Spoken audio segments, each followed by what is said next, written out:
ನಾವು ನೀವು ಈ ಒಂದು ಪೂಜಾ ಅಪ್ಪವ್ರಿಗೆ ಅರ್ಪಿಸೋಣ.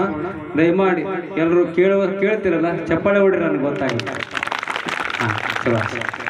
ಈ ಒಂದು ಗುರುಪೂರ್ಣಿಮೆ ನಿಮಿತ್ತವಾಗಿ ಆಗಮಿಸಿರುವಂಥ ಎಲ್ಲ ಭಕ್ತಾದಿಗಳಿಗೂ ಸ್ವಾಗತವನ್ನು ಕೋರುತ್ತಾ, ಪೂಜ್ಯರಿಗೂ ಕೂಡ ಗುರುಪೂರ್ಣಿಮೆಯ ಶುಭಾಶಯಗಳನ್ನು ಅರ್ಪಿಸುತ್ತಾ, ನಮ್ಮೆಲ್ಲರಿಗೂ ಕೂಡ ಭಕ್ತಾದಿಗಳಿಗೂ ನಮಗೂ ಕೂಡ ಆಯುಷ್ಯಾರೋಗ್ಯವಾಗಿ ಕೊಟ್ಟು ಕಾಪಾಡಲಿ, ಎಲ್ಲ ನಿಮ್ಮೆಲ್ಲ ಇಚ್ಛೆ ನಮ್ಮ ಕಡೆ ಹರಿಸಲಿ ಅಂತೇಳಿ ಒಂದು 2 ತತ್ವಗೀತೆಗಳನ್ನು 2 ಭಕ್ತಿ ಗೀತೆಗಳನ್ನು ಪೂಜ್ಯರ ಪಾದಕ್ಕೆ ಅರ್ಪಣೆ ಮಾಡಿ.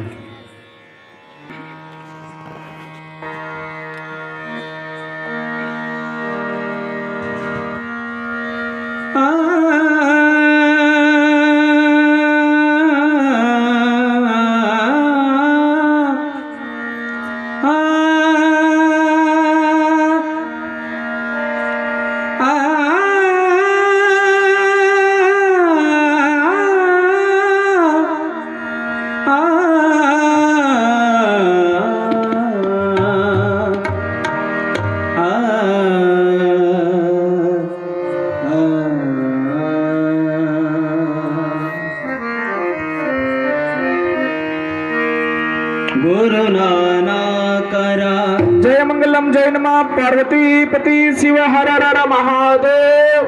ನಮ್ಮ ನಿಮ್ಮೆಲ್ಲರ ಅಚ್ಚುಮೆಚ್ಚಿನ ನೆಚ್ಚಿನ ತಾಯಿ ಪೂಜ್ಯ ಗುರುವರಿಯರ ಧರ್ಮಪತ್ನಿ ಶ್ರೀಮತಿ ಮಾತೋಶ್ರೀ ಗೌಸಿಯಾ ಬೇಗಂ ಅಮ್ಮನವರು ಆಗಮಿಸಿದ್ದಾರೆ. ಅವರಿಗೆ ಭಕ್ತರ ಜೋರಾದ ಚಪ್ಪಳೆಗಳ ಮೂಲಕ ಭಕ್ತಿಪೂರ್ವಕ ಸ್ವಾಗತವನ್ನು ಕೋರ್ತಾ ಇದ್ದೀನಿ.